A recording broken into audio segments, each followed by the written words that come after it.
Silakan baca. Di mana yang kita berdoa pada setiap pagi, setiap subuh kita baca doa qunut. Kita kata wa barik lana fima a'tait. Ya Allah, berikanlah keberkatan kepada kami, kepada aku, apa juga yang kau kurniakan kepadaku. Allah kurniakan kepada kita mata kita tu dapat kita gunakan untuk mencari keberkatan.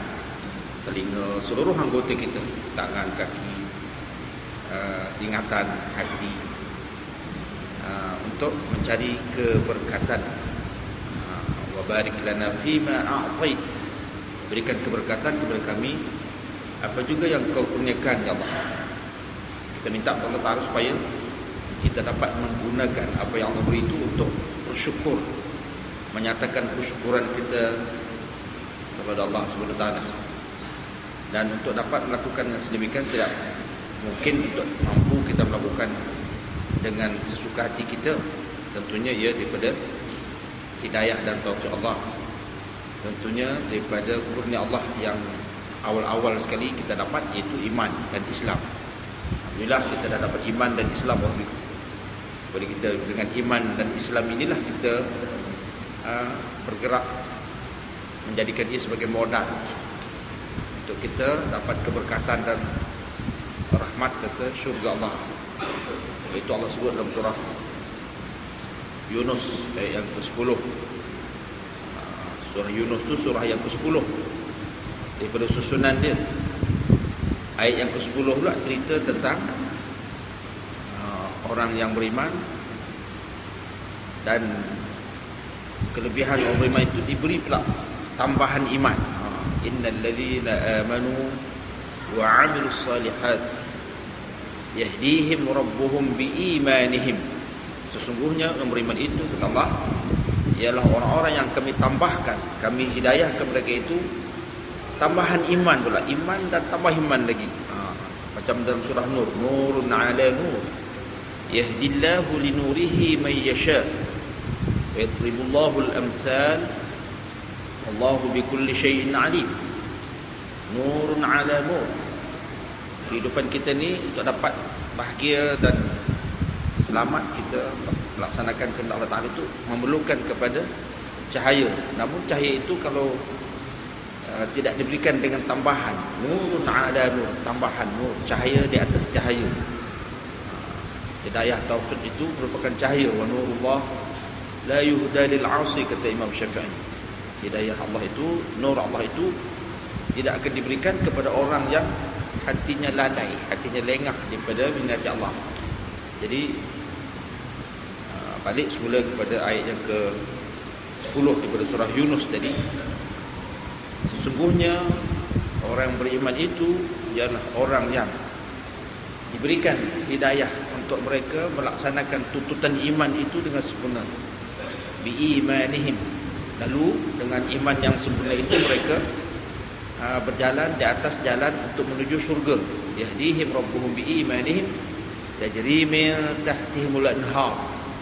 Lalu mereka itu layak masuk surga di akhirat nanti, di mana dimasukkan ke surga yang di bawahnya mengalir berbagai-bagai sungai, tajri min tahtihimul anhar fi jannatin na'im, di dalam surga yang bernama Na'im atau nikmat, surga nikmat. Tu.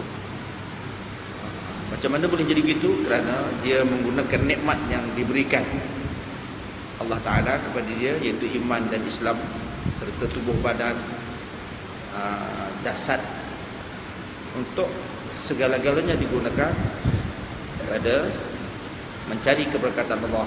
Wa barik lana fima a'tait. Sebagaimana doa dia pada setiap kali subuh, dia baca dengan penuh kesedaran bahawa dia minta supaya apa yang dia dapat dikurniakan daripada kurnia Allah itu untuk mencari keberkatan.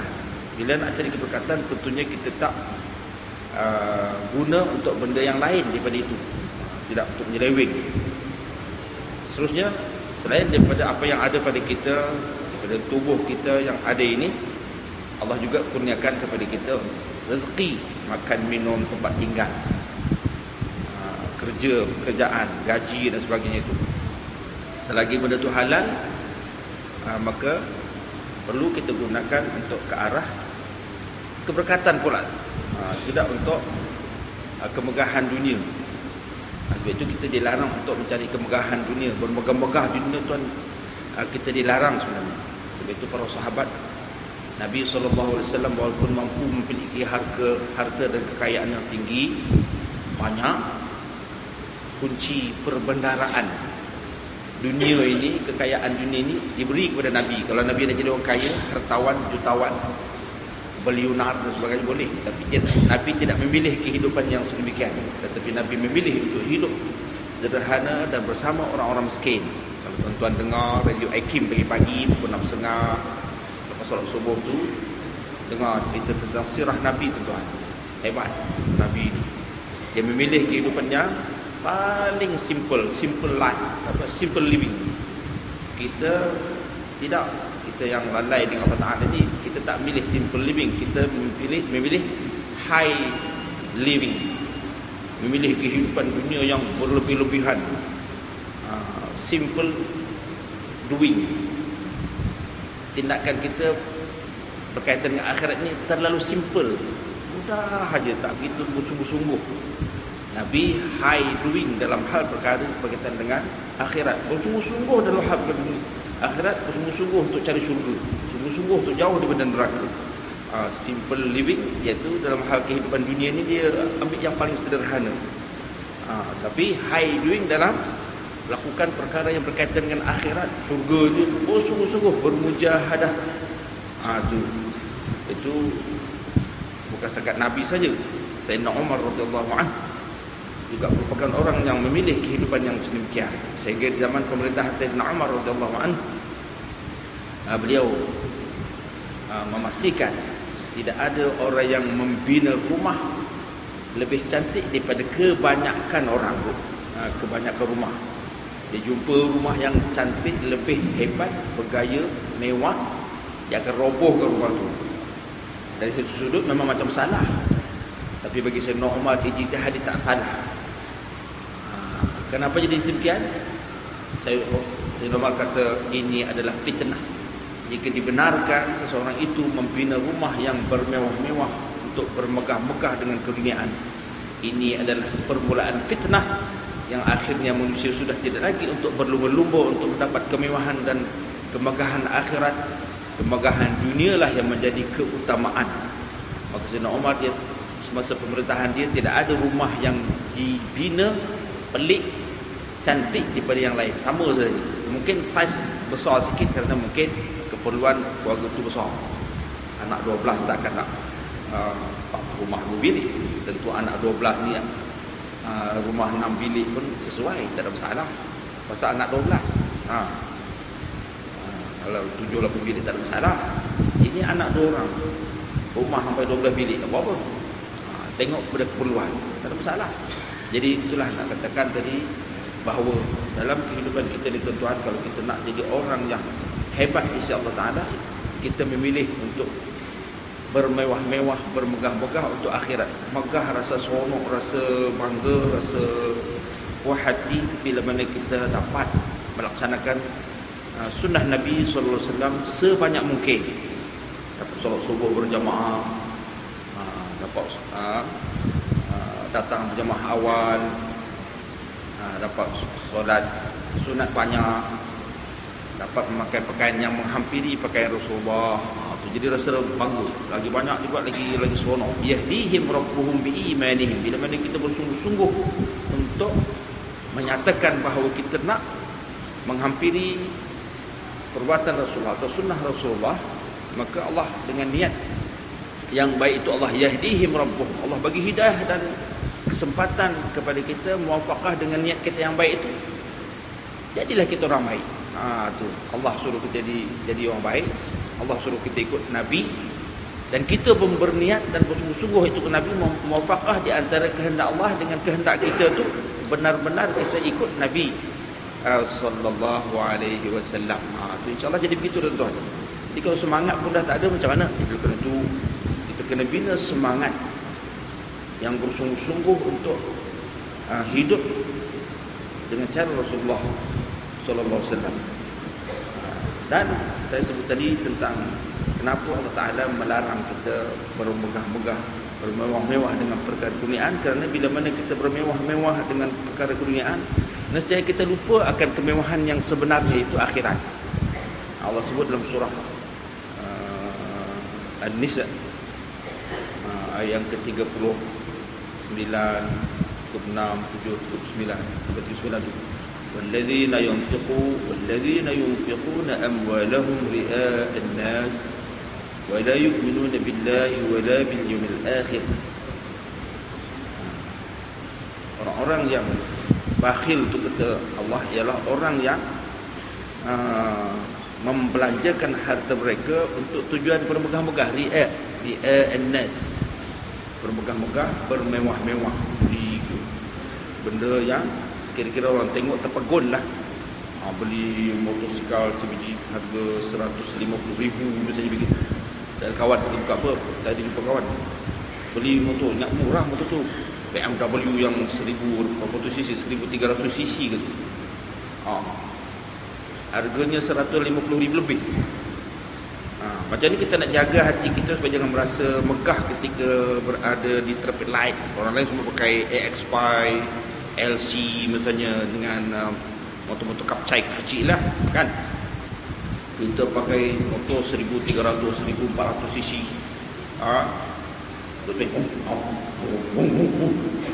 Boleh tak kita jaga hati kita supaya jangan rasa megah, rasa riak? Saya rasa saya sendiri tak mampu nak jaga. Jadi kalau kita tak mampu, tak payahlah pakai benda tu.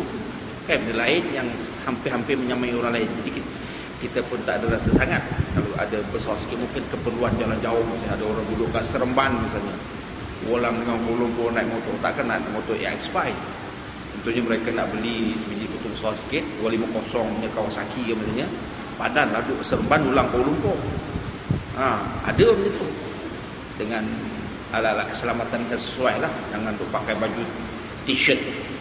Ada dia nak motor bosor, pakai t-shirt aja, itu nak bunuh diri punya. Belagak tak kena tempat. Sebab badan kita ni apalah yang ada sangat, kulit dengan daging aja, dalam ada paru-paru, ada spek-spek yang terlalu sensitif dengan udara paru-paru kita tu. Yang kita pakai t-shirt tu kenapa? Pakailah baju tebal sikit. Memanglah hebat nampak. Pakai motor besar, naik motor pakai t-shirt aja, laju sangat, selak belakang. Itu syaitan punya kerja. Minta maaf. Itu tak ada lain kerja buat macam tu kerana nak menunjuk. Tunjuk aku tengok pakai orang pakai baju cover tebal pemain, aku pakai t-shirt je. Kau tak kuat, aku sihat. Belum kena tak apalah, belum kena paru-paru berair tak apalah. Dah kena paru-paru berair tu, seronok. Memang orang tengok kita naik motor, seronok, hebat. Tapi waktu kita sakit, dah terlantar di hospital, paru-paru berair, naik motor laju, paru-paru kita tu tuan-tuan dan jemaah sekalian, rakan-rakan sekalian, kerja dia ialah menseimbangkan kita punya suhu badan kita. Kalau sejuk sangat, dia bagi panas. Kalau panas, dia bagi sejuk. Tu paru-paru punya kerja. Habis yang kita pakai motor laju-laju tu, naik motor laju, waktu pagi tak pakai cover apa-apa tu, jadi bila mana badan kita, paru-paru kita tu cuba menstabilkan suhu badan kita, udara sejuk, kita langgar. Jadi paru-paru bekerja untuk panaskan badan. Lama-lama oleh kerana sejuk tu terlampau tinggi sangat, paru-paru tak boleh nak cover. Lama-lama tu jadi paru-paru berair tu. Itu kita tak boleh minum ais. Panas-panas tu terus minum ais. Yang kadang-kadang kena leukemia, kata darah merah, habis kena makan darah putih tu. Pasal panas-panas kerja ngap minum ais. Panas-panas ngap minum ais. Ada harapan kena leukemia. Sekarang orang dah tak sebut dah leukemia. Ada satu istilah baru. Nama dia dulu yang saya ingat lah, leukemia. Pasal apa? Panas sikit ngap ais. Sebenarnya bila kita panas, minum makan sup, bihun sup ke apa benda yang jenis panas itu, tak elok terus kita minum ais. Pasal bila kita minum atau makan benda yang panas, peluh kita, pemulapan dia akan keluar dengan aktif. Tiba-tiba tengah dia aktif keluar, kita sekat dia dengan ais, tak terhenti atau keaktifan peluh. Sedangkan peluh itu toksik. Bila dia nak keluar tak jadi, dia duduk dalam tubuh kita tu, sakit kulit dan sebagainya, jadi macam-macam. Saya bukan doktor tapi saya dapat maklumat begitu. Tak elok kita minum ais dalam keadaan badan kita tengah peluh. Biar dia peluh dulu. Sebab itu orang tua dulu bila berpeluh, dia bukan minum ais. Paling nak sejuk pun minum air biasa je lah, air suam biasa, ataupun dia panas. Dah lah panas, minum teh panas pula. Jadi lagilah aktif peluh tu keluar. Jadi baguslah kita panas sikit, ais pula bukan ais biasa, ais cube tu. Itu ada bahan, dia orang kata ada bahan dalam ais tu, iaitu bahan yang menyebabkan ais tu tak mudah cair. Kalau ais biasa letak aja kena air panas tu cair. Ini tak, bahan tu pula kita minum masuk dalam tubuh kita. Kadang-kadang tubuh kita tak mampu, jadi rosak. Jadi tuan-tuan, saya balik apa yang saya ceritakan tadi. Naik motor, pakailah motor yang sesuai dengan perjalanan kita. Kalau dekat-dekat tak payah, sesuai, tidak menjadi kesalahan kita pakai motor besar kalau perjalanan kita jauh. Tapi kalau dekat-dekat nak pakai itu, nak buat apa kan? Jadi pasal kita nak mengelak daripada apa yang Allah sebut, walladzina yunfiquna amwalahum ria'an nas. Itu orang-orang yang bakhil membelanjakan harta mereka untuk fi sabilillah, tetapi mereka amat ringan untuk berbelanja perkara-perkara yang berkaitan dengan menunjuk-nunjuk, bermegah-megah dan bermewah-mewah. Ria'an nas, menunjuk sama manusia. Wala yu'minuna billah wala bil yaumil akhir. Mereka itu tidak beriman kepada Allah dan tidak juga beriman kepada hari akhirat. Walaupun dia mengaku dia beriman, walaupun dia mengaku dia Islam, tetapi Allah kata kau tak beriman. Orang yang membelanjakan harta dengan tujuan untuk bermegah-megah, walaupun dia kata dia Islam, tapi Allah kata kau tak beriman. Bayangkan, Allah gunakan bahasa dalam ayat yang ke-36 daripada surah An-Nisa ini dengan mengulang perkataan la. Wala yu'minu billah wala bil yaumil akhir. Dalam ayat yang biasa, tuan-tuan, biasanya digunakan wala yu'minu billahi wal yaumil akhir, tak ada diulang la ni. Tetapi dalam ayat ini diulang 2 kali.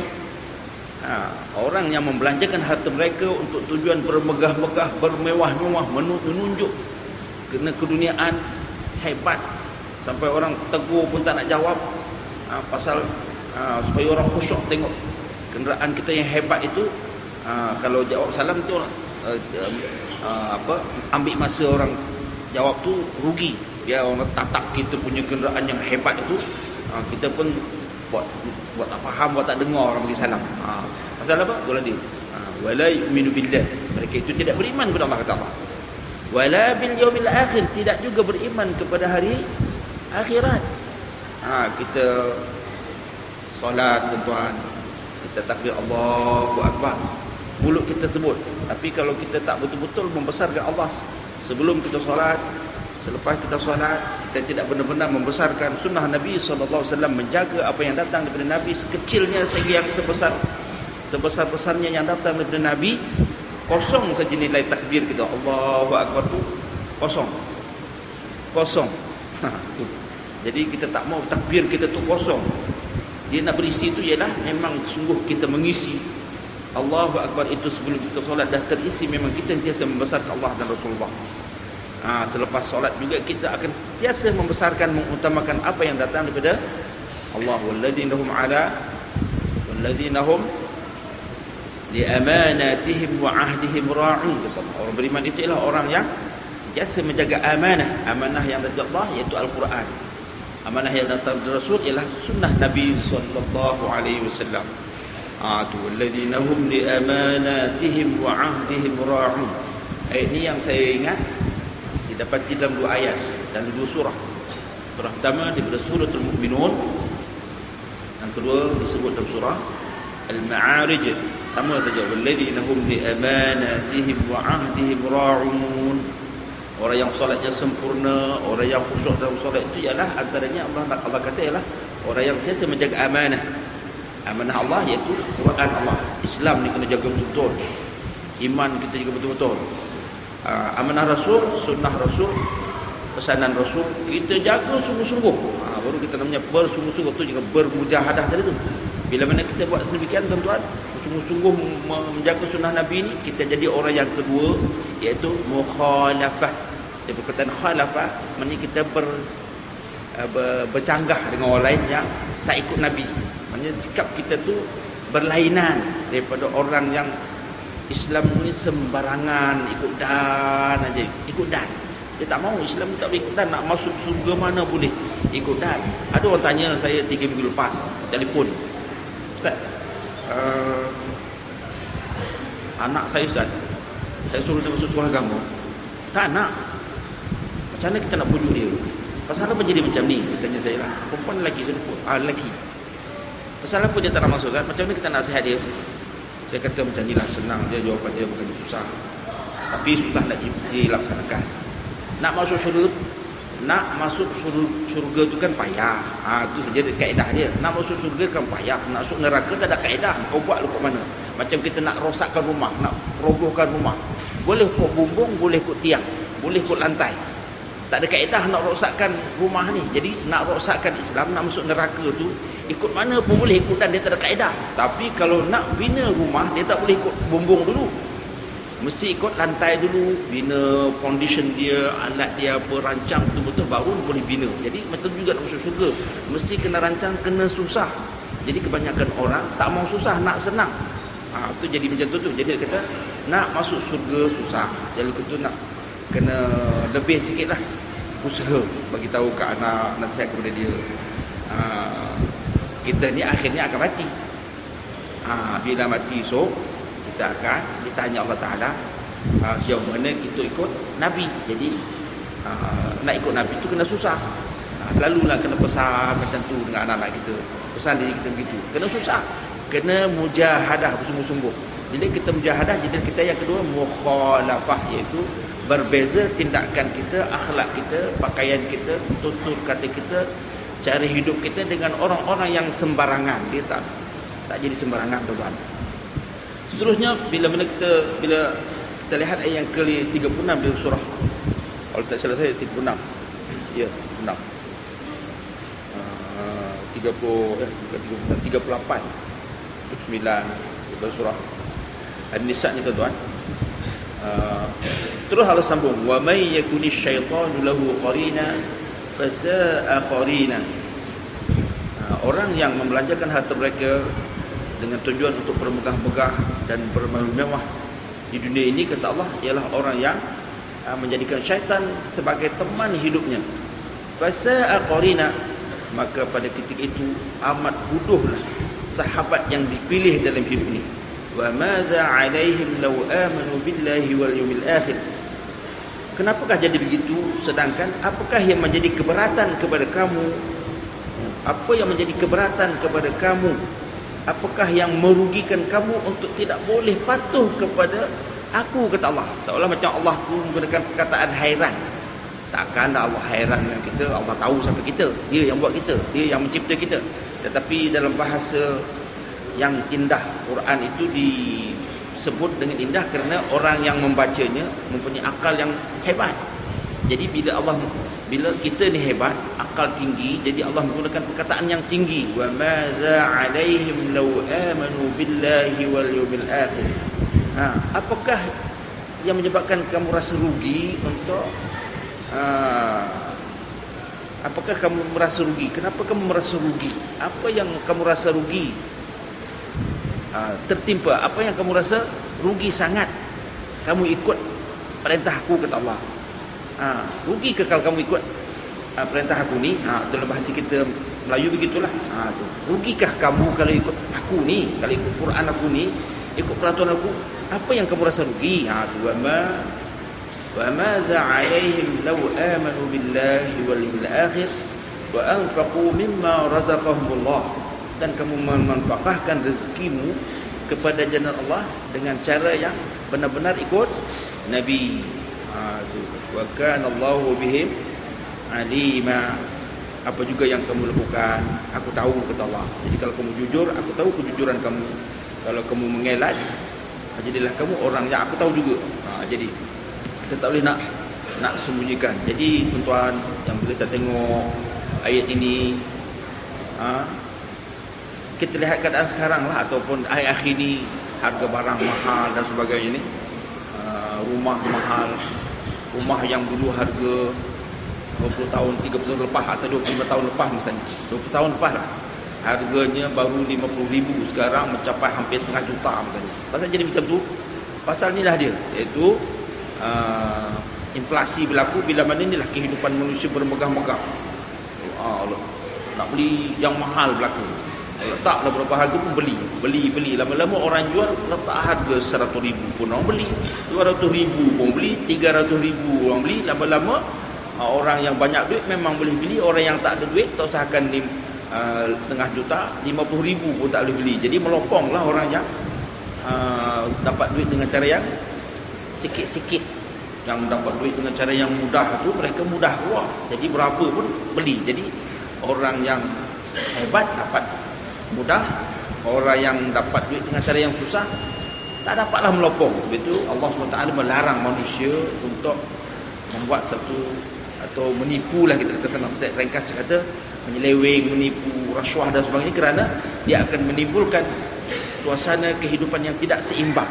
Yang kaya-kaya sangat, yang lemah ekonominya menjadi semakin lemah, semakin tidak mampu untuk bersaing dengan orang-orang yang hebat.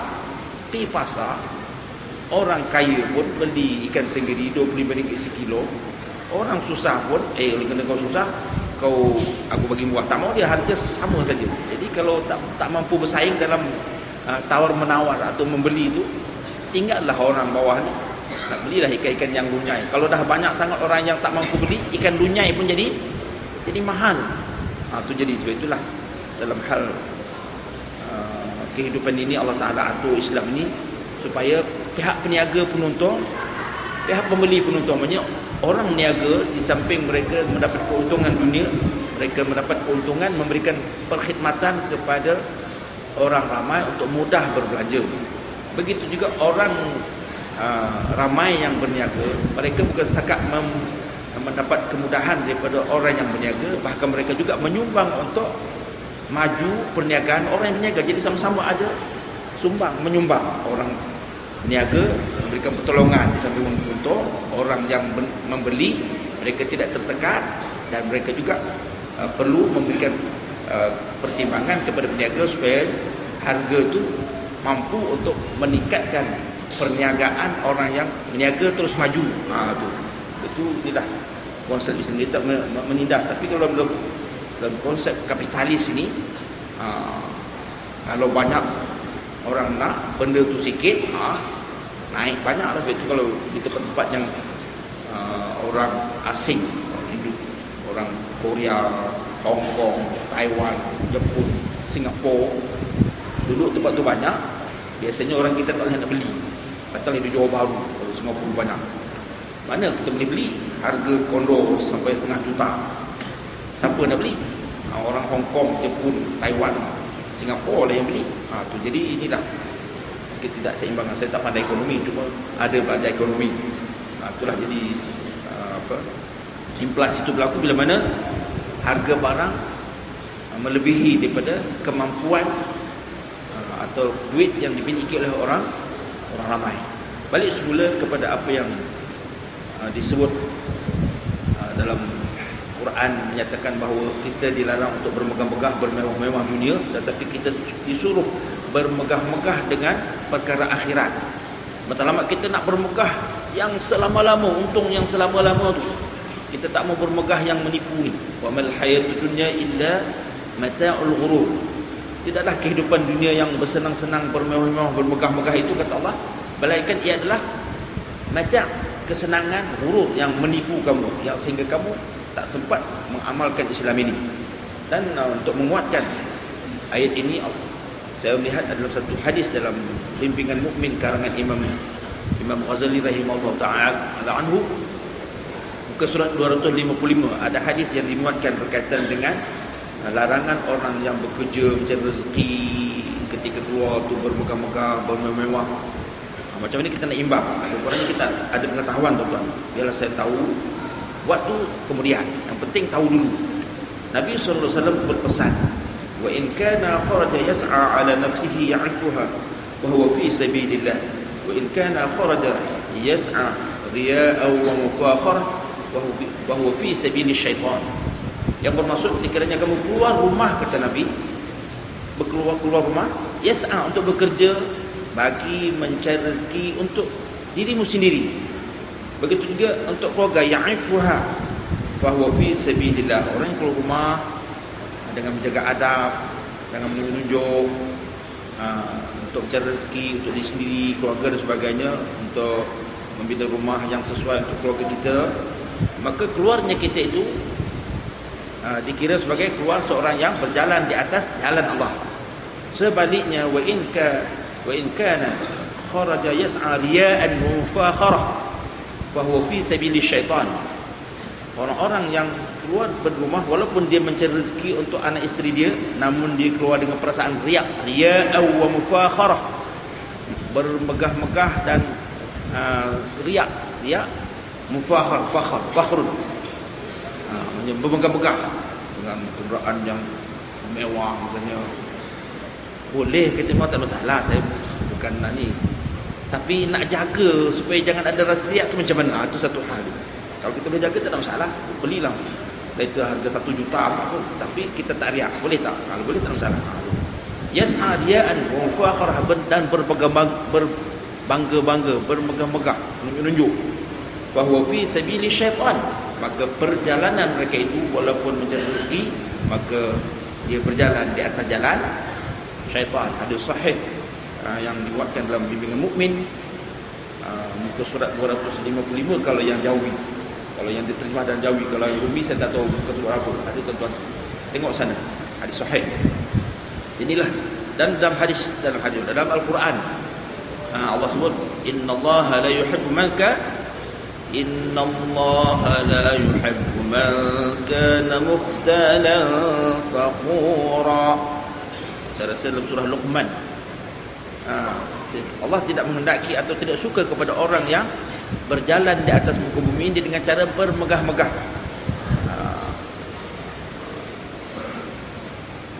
Dalam surah Luqmanul Hakim pesan kepada anaknya, ya bunayya aqimus salah wa'mur bil ma'ruf wanha 'anil munkar wala tusa'ir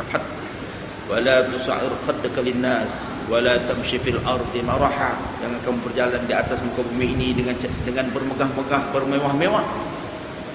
Innallaha la yuhibbu man kana mukhtala fakhura. Sungguhnya Allah tidak menghendaki atau Allah benci orang yang suka bermegah-megah dan bermewah-mewah, menunjuk ketika berjalan di atas muka bumi ini.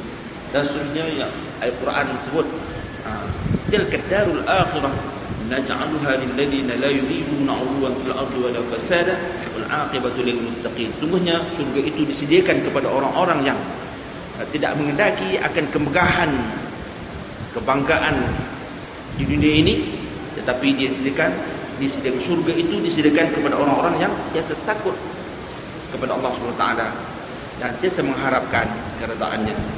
Sekian, Allahu a'lam wa alam, billahi taufiq wal hidayah. Assalamualaikum warahmatullahi wabarakatuh.